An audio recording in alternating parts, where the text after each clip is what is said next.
가사도우미 주제에 뭘 그렇게 야무지게 굴어? 언젠가 이 손으로 내 이름을 단 음식을 세상에 내놓겠어.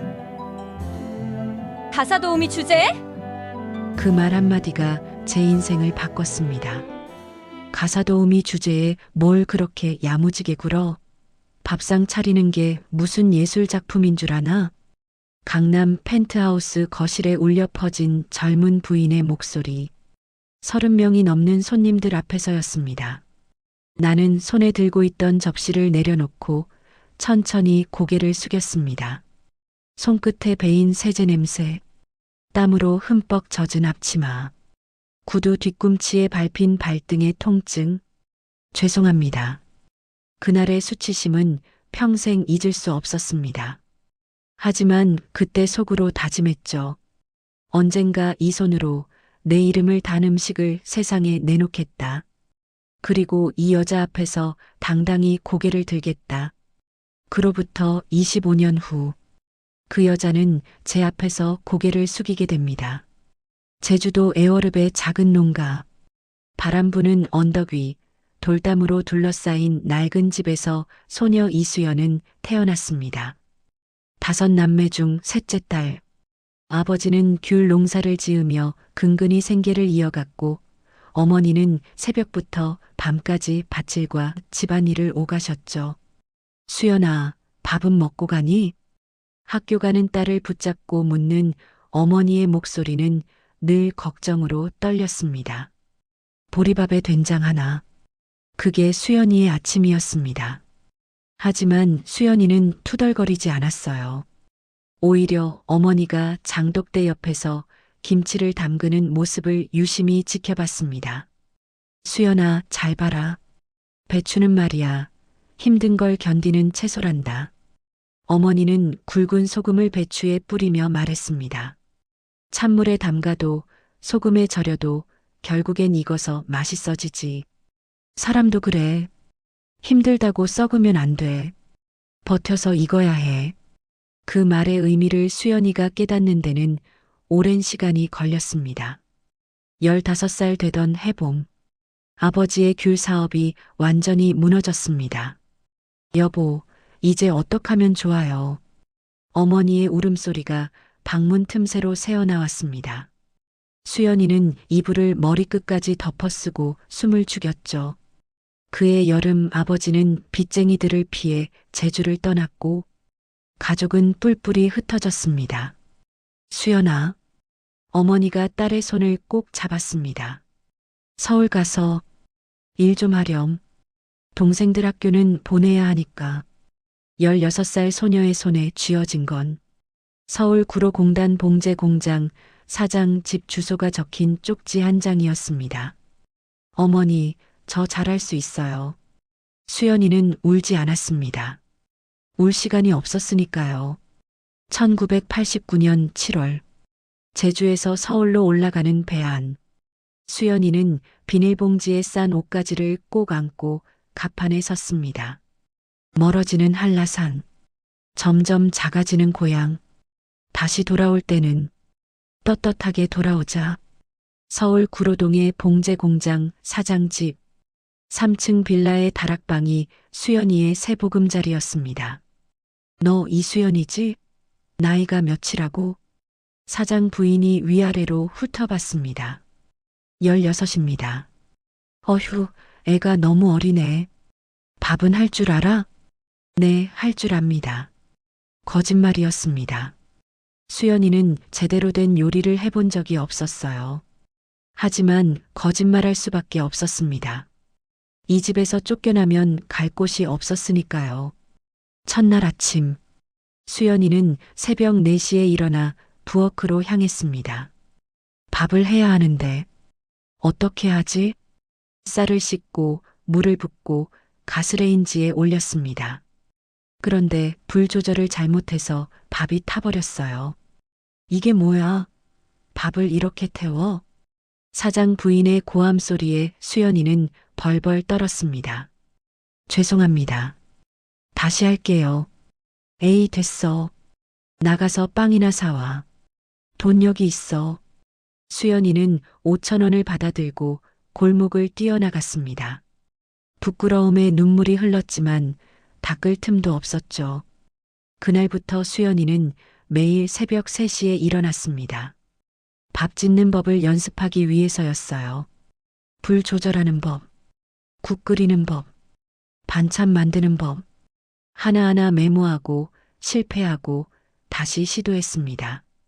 한 달이 지나자 사장 부인의 얼굴이 조금 풀렸습니다. 너 생각보다 손이 빠르네. 감사합니다. 2달이 지나자 공장 직원들이 수연이를 불렀습니다. 수연아, 오늘 반찬 뭐야? 어제 그 나물 진짜 맛있었어. 처음으로 들어본 칭찬이었습니다. 수연이의 가슴이 뜨거워졌어요. 아, 내가 만든 음식으로 사람들을 행복하게 할 수 있구나. 그해 겨울, 수연이는 첫 월급 39,000원을 받았습니다. 떨리는 손으로 봉투를 열었을 때의 감격. 그 돈으로 가장 먼저 한 일은 제주에 있는 어머니께 2만 원을 붙이는 것이었습니다. 동생들 학비에 보태세요. 남은 19,000원으로 한 달을 버텼습니다. 하지만 수연이는 행복했어요. 나도 가족을 위해 뭔가 할 수 있구나. 그런데 어느 날 저녁, 사장 부인이 수연이를 불렀습니다. 수연아, 너 내일부터 우리 집에서 나가야겠다. 네, 제가 뭘 잘못했나요? 아니, 잘못한 건 없어. 그런데 공장이 어려워져서 더 이상 너를 둘 수가 없어. 순간 수연이의 머릿속이 하얘졌습니다. 어디로 가지? 갈 곳이 없는데. 하지만 그때였습니다. 공장 직원 중 한 명이 수연이에게 다가왔습니다. 수연아, 내가 아는 집이 하나 있는데 가사 도우미를 구한대. 가볼래? 어디요? 강남에 있는 큰 회사 회장님 댁이야. 일은 힘들지만 월급은 괜찮을 거야. 망설일 시간이 없었습니다. 수연이는 그 제안을 받아들였습니다. 그렇게 19살 이수연은 대한민국 재벌가의 문을 두드리게 됩니다. 1992년 봄, 강남 청담동의 거대한 저택. 수연이는 집 앞에 서서 한참을 올려다봤습니다. 4층 건물의 정원까지 제주 고향집 열채는 좋게 들어갈 크기였습니다. 여기서 내가 일을 하는 거야? 초인종을 누르자 곧 집사가 나왔습니다. 새로 온 가사 도우미지? 들어와. 집안은 더 놀라웠습니다. 샹들리에가 반짝이는 거실, 대리석으로 깔린 복도, 그림과 골동품으로 가득한 공간. 여기가 내 방이야. 짐 풀고 주방으로 와. 다락방도 아니고 지하도 아닌 2층 끝자락의 작은 방이었지만 수연이에겐 처음으로 가진 내 방이었습니다. 감사합니다. 그날부터 수연이의 하루는 새벽 4시에 시작됐습니다. 주방 청소, 아침 식사 준비, 회장님 부부의 취향 파악, 손님 접대 준비, 저녁 식사, 설거지, 밤 십시 취침, 하루 18시간 노동. 하지만 수연이는 단 한 번도 불평하지 않았습니다. 오히려 더 많이 배우려 했죠. 저기, 혹시 회장님이 좋아하시는 반찬이 뭔가요? 선배 도우미에게 물었습니다. 굳이 알 필요 있어? 시키는 대로만 하면 돼. 그래도 알고 싶어요. 수연이는 작은 공책을 꺼내 메모하기 시작했습니다. 회장님, 나물 종류 좋아함. 특히 시금치 나물. 간은 약하게. 사모님, 생선 좋아하심. 조림보다 구이. 레몬 곁들여야 함. 아드님, 매운 음식 선호. 고추 많이. 따님, 채식 위주. 샐러드에 발사믹 드레싱. 그뿐만이 아니었습니다. 수연이는 매일 아침 현관에 배달되는 신문을 펼쳤습니다. 회장님이 관심 가질 만한 기사는 뭐가 있을까?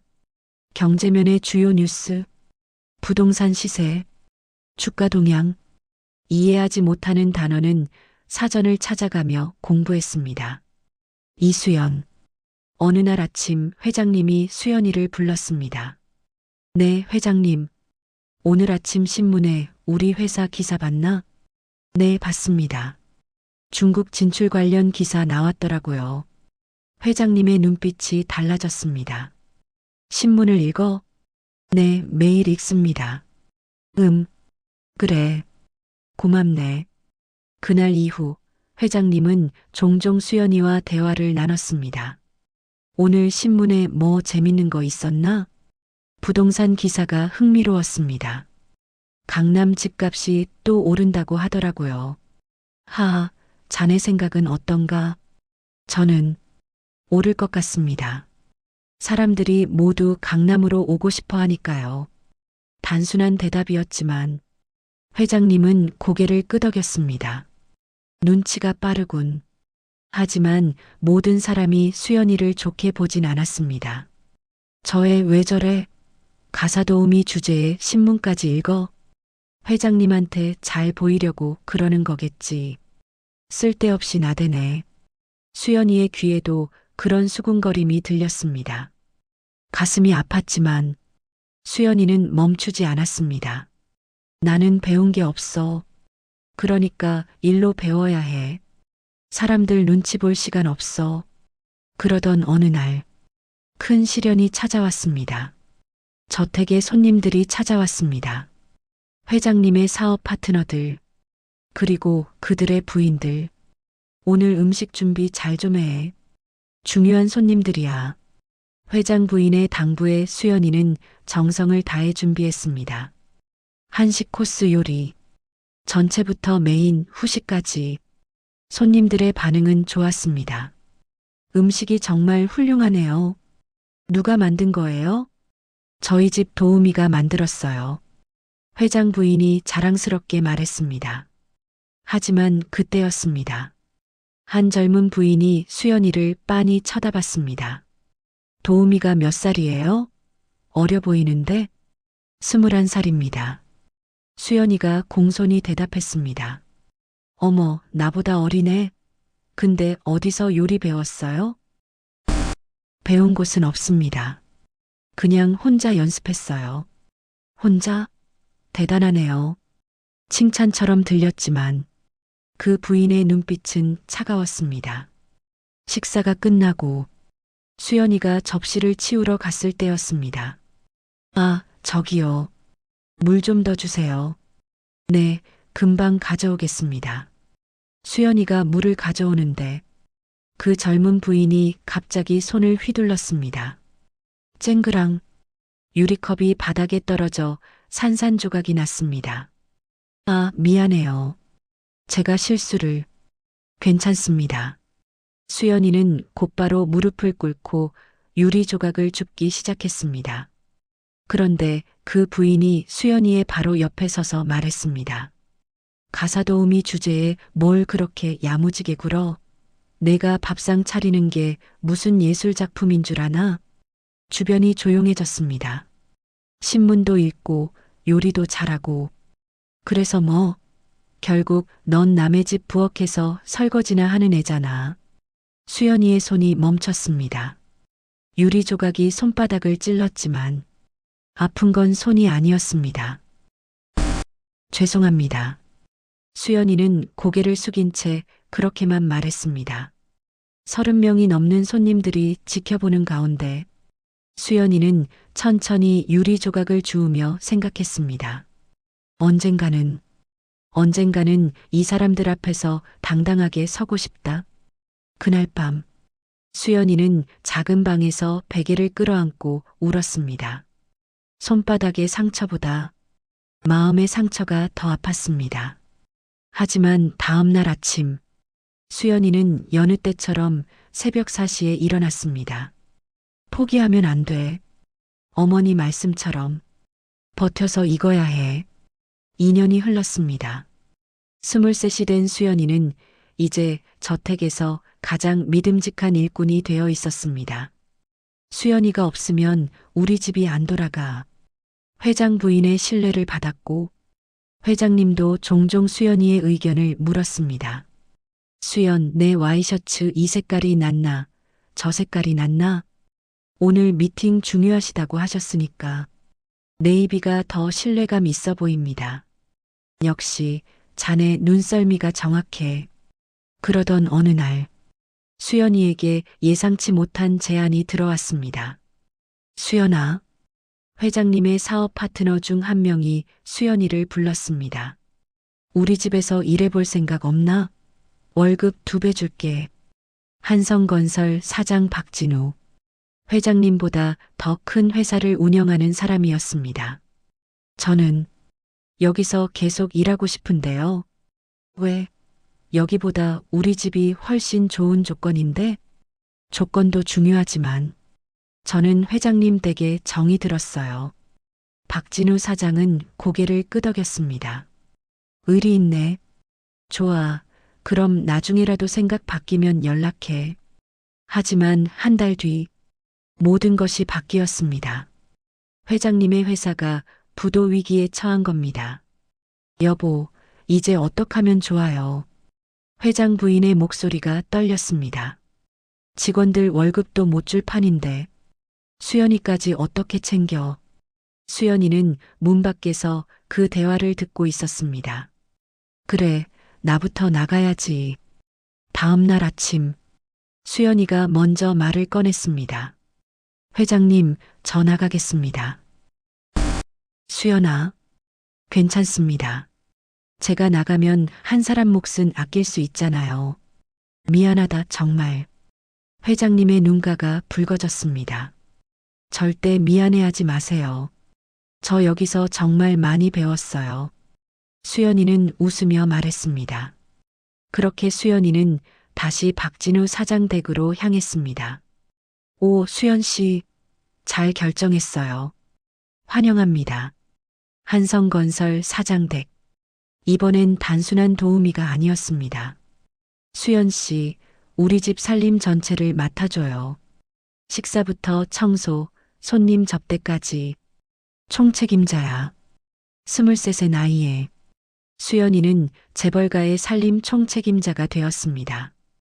월급도 3배로 뛰었고 처음으로 자신의 통장에 돈이 쌓여가는 걸 느꼈습니다. 이제 조금씩 안정되는 건가? 하지만 인생은 그렇게 호락호락하지 않았습니다. 1996년 여름, 수연이는 제주에서 급한 전화를 받았습니다. 수연아, 오빠가 사고를 당했어. 큰오빠 이철수. 제주에서 목장을 운영하던 오빠가 허리 디스크로 쓰러진 겁니다. 병원비가 너무 많이 나와서. 수연아, 미안한데. 걱정 마세요, 엄마. 제가 보낼게요. 수연이는 모아둔 돈을 모두 제주로 보냈습니다. 하지만 문제는 거기서 끝나지 않았습니다. 수연아, 오빠가 더 이상 목장 일을 못한대. 소들을 팔아야 할 것 같아. 그리고 형수가 애들 데리고 집을 나갔어. 전화기 너머로 어머니의 울음소리가 들렸습니다. 수연이는 주먹을 꽉 쥐었습니다. 내가 뭘 할 수 있을까? 그날 밤, 수연이는 박진우 사장에게 조심스럽게 물었습니다. 사장님, 혹시 제가 돈을 좀 빌릴 수 있을까요? 얼마나 필요한데? 500만 원만요. 꼭 갚을게요. 박진우 사장은 잠시 생각하더니 고개를 끄덕였습니다. 좋아요. 근데 조건이 있어요. 네, 말씀하세요. 이자 없이 빌려줄게요. 대신 우리 집에서 3년만 더 일해줘요. 감사합니다. 수연이는 그 돈으로 제주로 내려갔습니다. 오빠는 침대에 누워 천장만 바라보고 있었습니다. 오빠. 수연아, 미안하다. 왜 미안해요? 오빠 덕분에 내가 서울까지 갈 수 있었잖아요. 하지만 난 이제 아무것도 못해.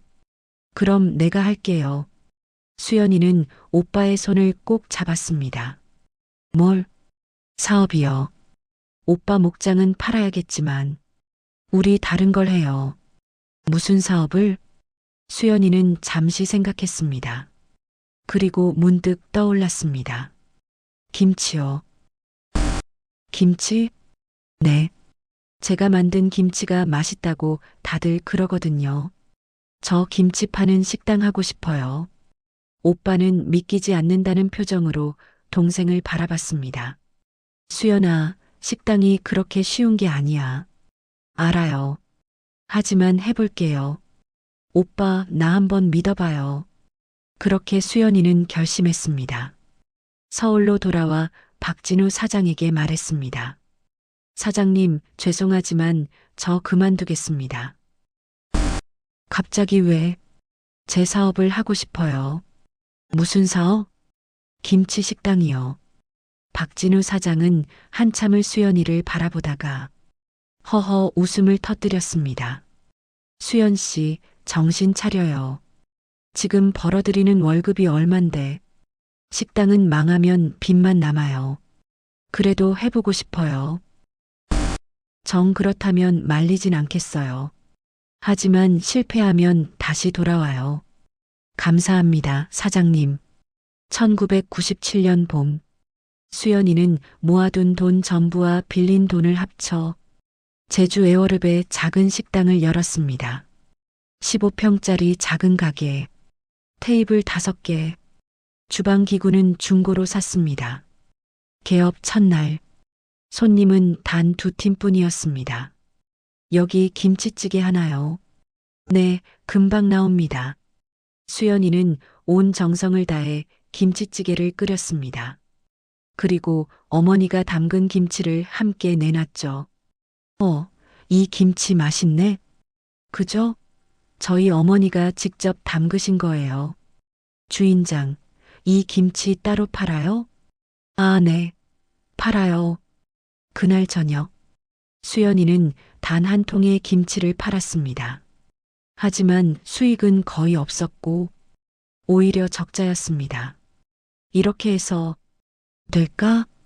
불안이 엄습했지만 수연이는 포기하지 않았습니다. 매일 새벽 4시에 일어나 장을 보고 김치를 담그고 손님을 맞이했습니다. 한 달, 2달, 석 달. 조금씩, 아주 조금씩 입소문이 나기 시작했습니다. 에어릅에 맛있는 김치 파는 식당 있대요. 진짜? 한번 가봐야겠네. 그렇게 1년이 흘렀을 때 수연이네 집밥은 예약 없이는 들어갈 수 없는 맛집이 되어 있었습니다. 수연아, 이제 좀 되는 것 같다. 오빠가 환하게 웃었습니다. 네, 오빠. 이제 시작이에요. 수연이도 웃었습니다. 하지만 진짜 시련은 지금부터였습니다. 2005년 가을, 수연이네 집밥은 이제 제주에서 가장 유명한 식당이 되어 있었습니다. 하루 평균 200명의 손님, 그리고 김치 주문은 하루 평균 50통. 수연아, 이제 공장을 차려야 할 것 같아. 오빠가 말했습니다. 공장요? 응, 주문이 너무 많아. 손으로 담그기엔 한계가 있어. 수연이는 고민했습니다. 공장을 차리면 어머니의 손맛이 사라지는 거 아닐까? 하지만 현실적으로 생각해야 했습니다.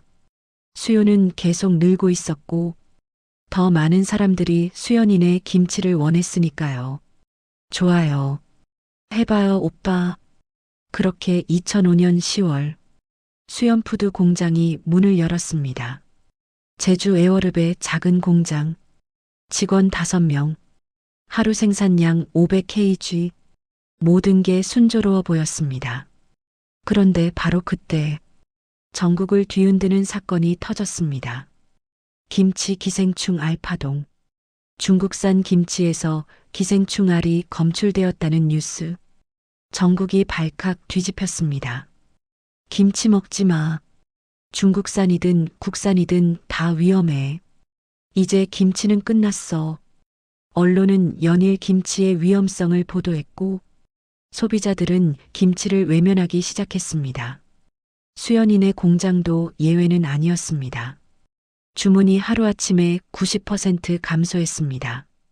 수연아, 이거 큰일 났다. 오빠의 얼굴이 창백해졌습니다. 대출받아서 공장 시설 들였는데 이거 어떡해.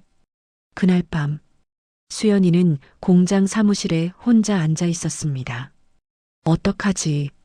정말 끝난 건가? 눈물이 흘렀습니다. 그때 휴대폰이 울렸습니다. 여보세요? 수연 씨? 나 박진우예요. 예전 사장님이었습니다. 아, 사장님. 안녕하세요. 수연 씨, 김치 사업 접어요. 이미 끝난 시장이에요. 다시 우리 집으로 와요. 월급 전보다 더 줄게요. 감사하지만 괜찮습니다. 왜 그렇게 고집을 부려요? 지금 당장 접지 않으면 빚만 늘어나요. 그래도 저는 포기할 수 없어요. 수연이는 전화를 끊었습니다. 아직 끝난 게 아니야. 다음 날, 수연이는 직원들을 모았습니다. 여러분, 저는 포기하지 않을 겁니다. 하지만 사장님, 주문이 없는데 어떻게? 주문이 없으면 만들면 되죠. 만든다고요? 네. 우리 김치가 안전하다는 걸 증명하겠습니다. 수연이는 즉시 행동에 나섰습니다. 첫 번째, HACCP 인증 취득. 사장님, HACCP 인증 받으려면 돈이 엄청 들어가요. 상관없어요. 해야 합니다. 밤낮으로 서류를 준비하고 공장 시설을 개선하고 직원 교육을 시켰습니다. 두 번째, 언론 인터뷰. 저희 김치는 100% 국산 재료만 사용합니다. 그리고 모든 공정이 투명합니다. 언제든 공장 방문 환영합니다. 세 번째, 무료 시식 행사. 김치 무서워하지 마세요. 직접 드셔보시면 알아요. 제주 시내 곳곳에서 무료 시식 행사를 열었습니다. 처음엔 사람들이 거들떠보지도 않았습니다. 하지만 수연이는 포기하지 않았습니다. 1명, 2명, 용기 있는 사람들이 맛을 보기 시작했습니다. 이거 진짜 맛있는데?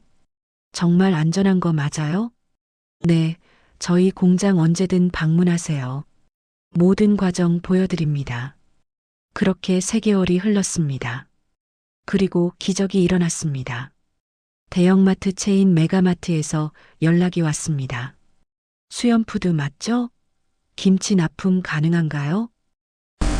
네. 정말요? 네, 저희가 여러 업체 조사했는데 수연푸드가 가장 신뢰할 만하더라고요. HACCP 인증도 받으셨고 감사합니다. 언제부터 가능한가요? 다음 달부터 전국 100개 매장에 납품 부탁드립니다. 전화를 끊은 수연이는 그 자리에 주저앉았습니다. 그리고 울었습니다. 오빠, 우리 해냈어요. 그의 말, 수연푸드의 매출은 100억 원을 돌파했습니다. 하지만 수연이는 교만하지 않았습니다. 이건 시작일 뿐이야. 더 멀리 가야 해. 2010년 어느 겨울날, 수연이는 제주 애월읍 고향집을 찾았습니다. 이제 낡고 허름했던 집은 깨끗이 수리되어 있었습니다. 어머니, 아이고, 우리 딸 왔구나. 80이 넘은 어머니는 여전히 장독대 앞에 앉아 계셨습니다. 어머니, 추운데 안에 들어가 계세요. 괜찮다. 요새 김치 맛이 예전 같지 않아서 확인하는 중이야. 네. 수연이는 어머니 옆에 앉았습니다. 공장 김치 말이야. 맛이 좀 다르더라. 어머니 눈썰미는 역시. 수연아, 기계로 만들면 빠르고 편하긴 한데 마음이 안 들어가. 어머니가 장독 뚜껑을 열었습니다. 빨갛게 익어가는 김치. 너 어렸을 때 기억나니? 내가 김치 담그며 했던 말. 네, 기억해요. 배추는 힘든 걸 견디는 채소라고. 그래. 찬물에 담가도 소금에 절여도 결국 익어서 맛있어지지. 어머니가 수연이의 손을 잡았습니다. 수연아, 너도 그랬어. 서울 가서 얼마나 힘들었겠니? 그 어린 나이에. 괜찮았어요, 어머니. 괜찮을 리가 있니? 나도 다 알아. 어머니의 눈가가 붉어졌습니다. 그때 전화하면 내가 울먹이는 소리 다 들렸어. 근데 꾹 참고 웃는 척 하더라. 미안하다. 엄마가 너한테 너무 짐을 지웠어. 아니에요, 어머니. 덕분에 저 이렇게 컸잖아요. 수연이는 어머니를 꼭 안았습니다. 어머니, 저 그때 배운 거예요. 힘들다고 썩으면 안 되고 버텨서 익어야 한다는 거. 잘 컸다, 우리 딸. 그날 저녁, 어머니와 수연이는 함께 김치를 담갔습니다. 어머니, 이 김치로 새 제품 만들어 볼게요. 무슨 제품? 어머니표 프리미엄 김치. 소량 생산이지만 정성껏 만드는 거예요. 그래, 좋은 생각이다. 배추를 절이고 양념을 버무리고 하나하나 정성껏 담그는 시간. 수연이는 어린 시절이 떠올랐습니다. 16살 서울행 배를 타던 그날.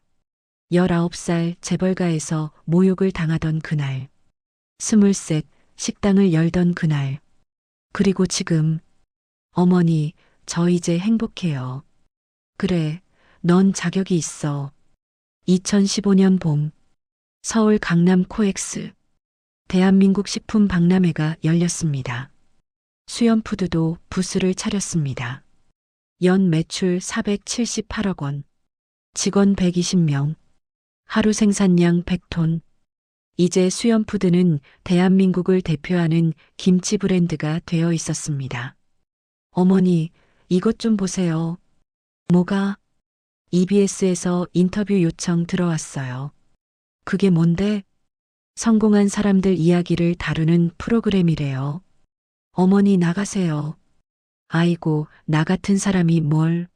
하지만 결국 수연이는 방송에 출연했습니다. 이수연 대표님, 정말 대단한 성공 스토리시네요.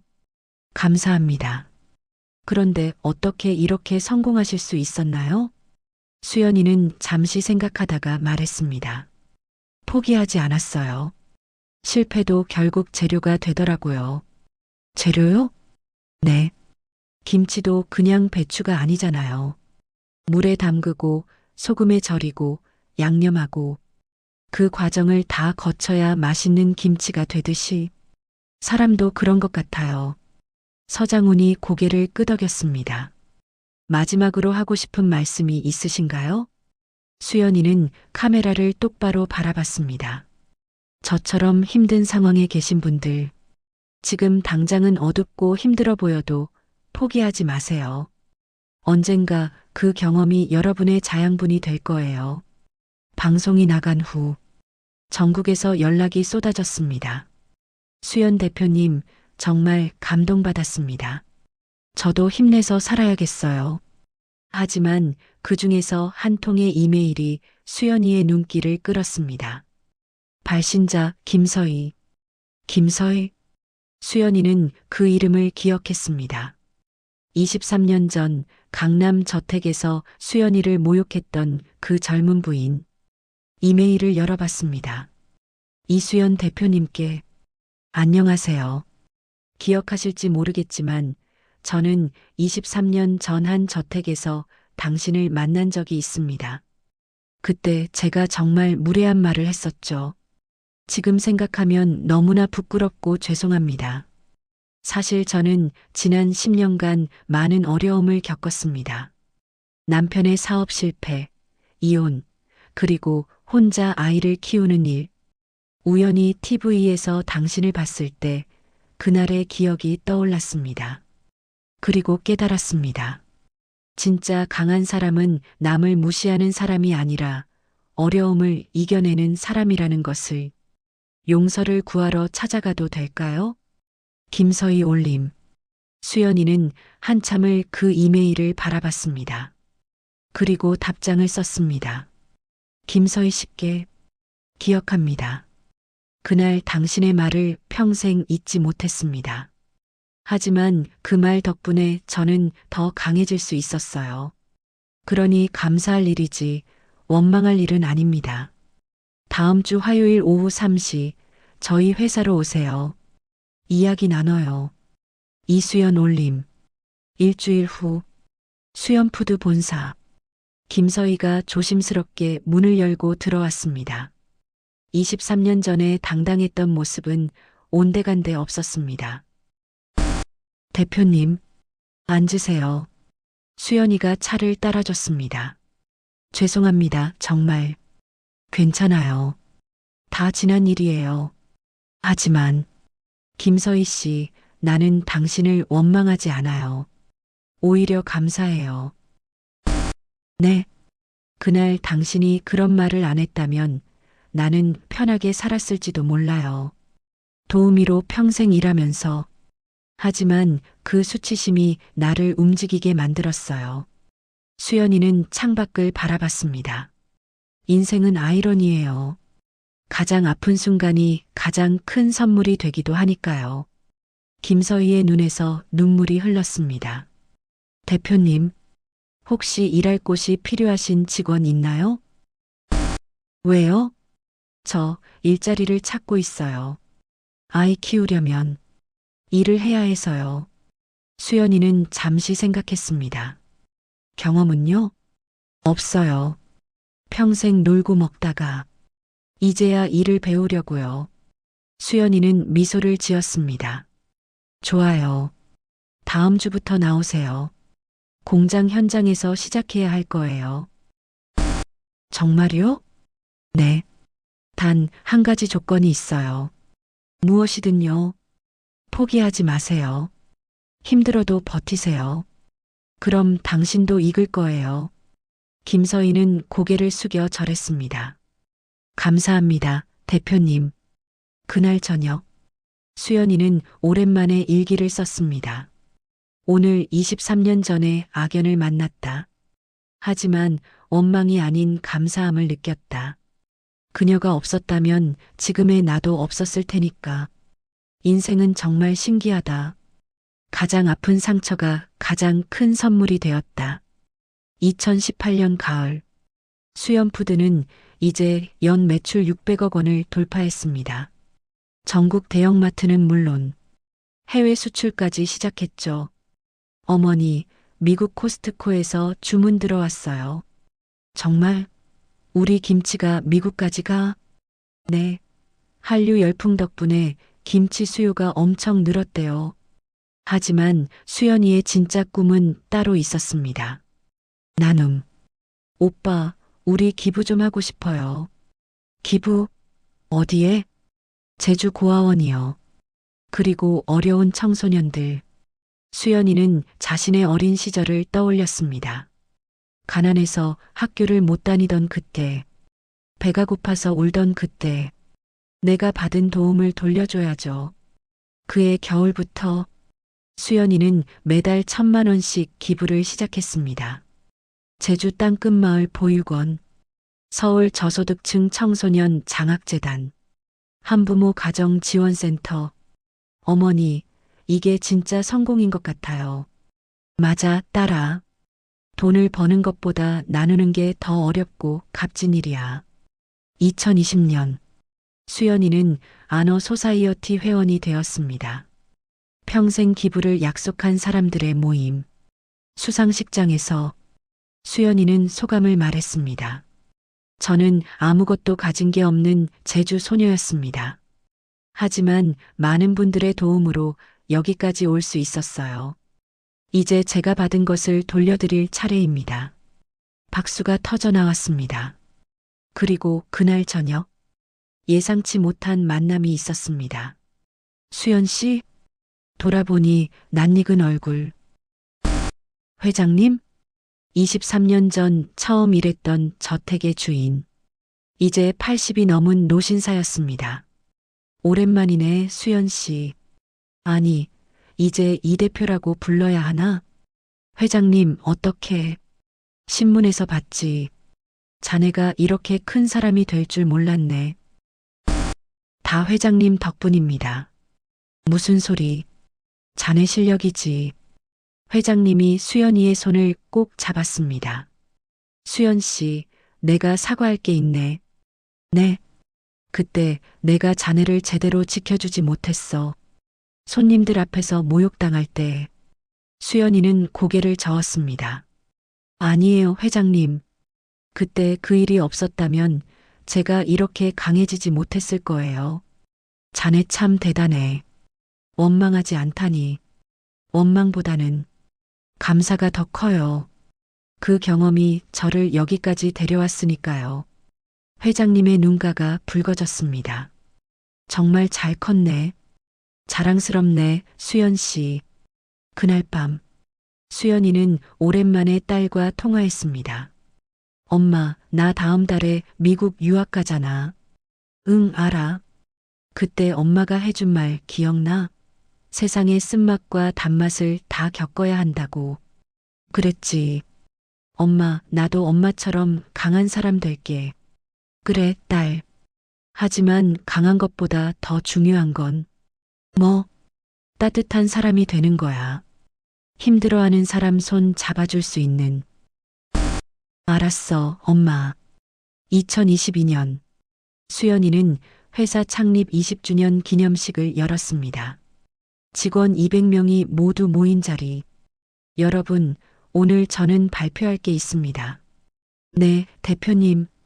저는 내년부터 대표직을 내려놓고 이사회 의장으로 물러나겠습니다. 네.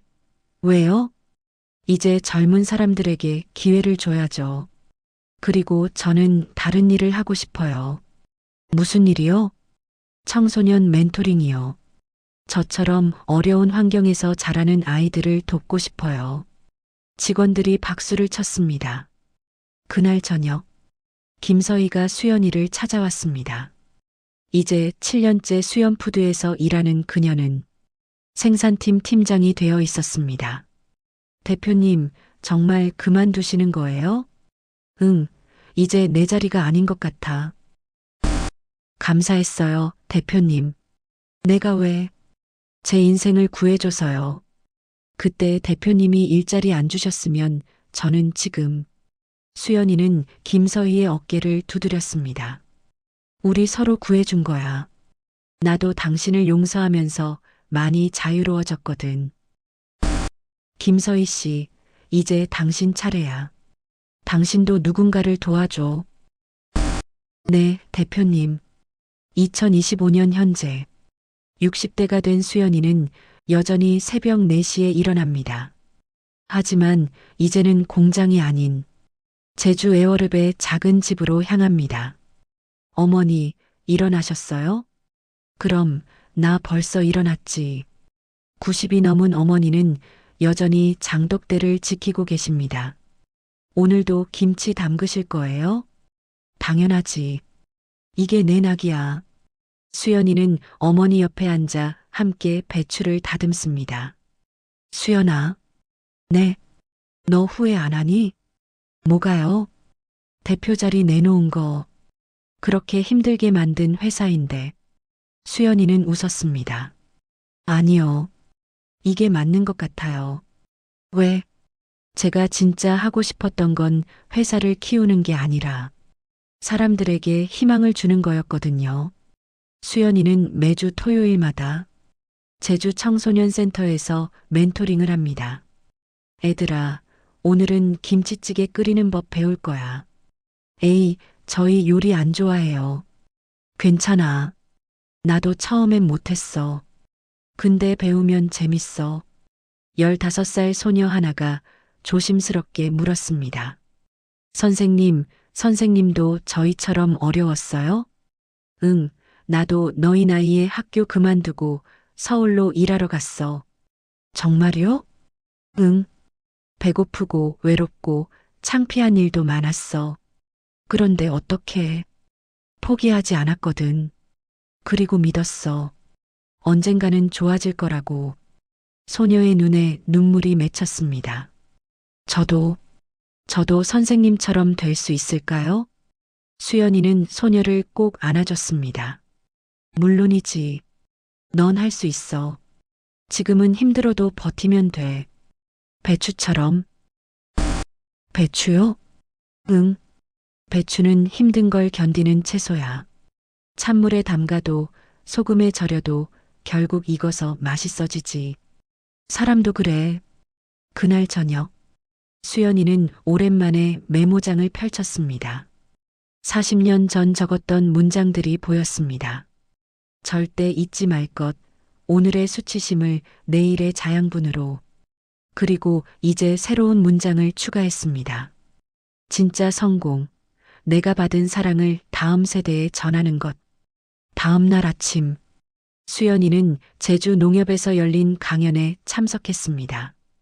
여러분, 저는 이수연입니다. 이 자리에 계신 분들과 같은 농부의 딸이었어요. 청중들이 집중했습니다. 16살에 서울로 올라가 가사도우미로 일했습니다. 그때 한 부인이 제게 말했어요. 가사도우미 주제에 뭘 그렇게 야무지게 굴어? 라고. 그 말이 너무 아팠어요. 하지만 그 아픔이 저를 여기까지 데려왔습니다. 수연이는 청중을 천천히 둘러봤습니다. 여러분, 포기하지 마세요. 지금 당장은 어렵고 힘들어 보여도 버티면 됩니다. 배추처럼 익으면 됩니다. 그런데 선생님, 혹시 그때 그 부인 다시 만나셨어요? 한 청년이 물었습니다. 네, 만났어요.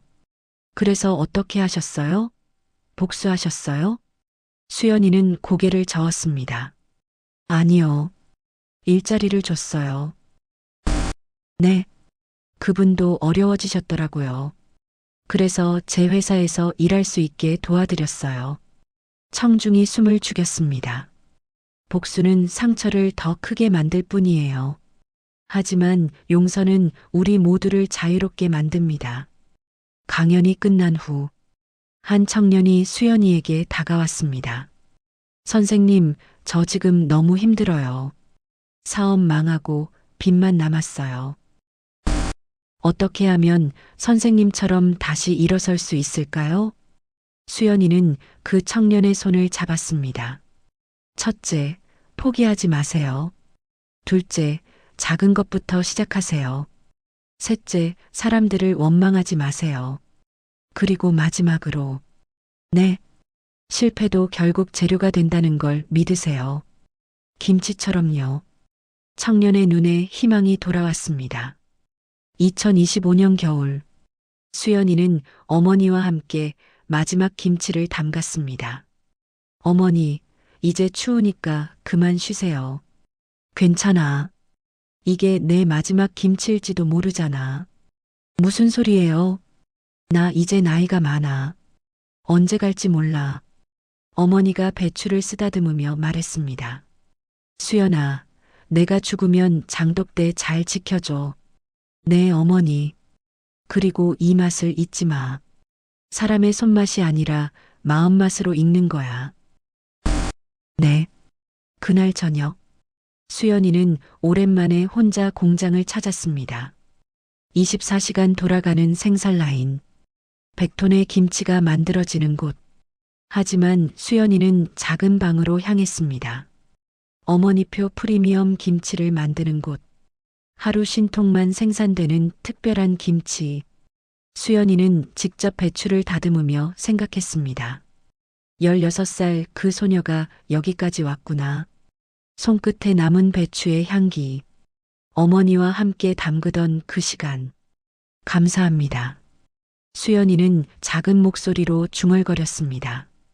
저를 모욕했던 그분에게도, 도와주셨던 회장님에게도, 함께 일한 모든 분들에게도, 그리고 무엇보다 포기하지 않았던 제 자신에게.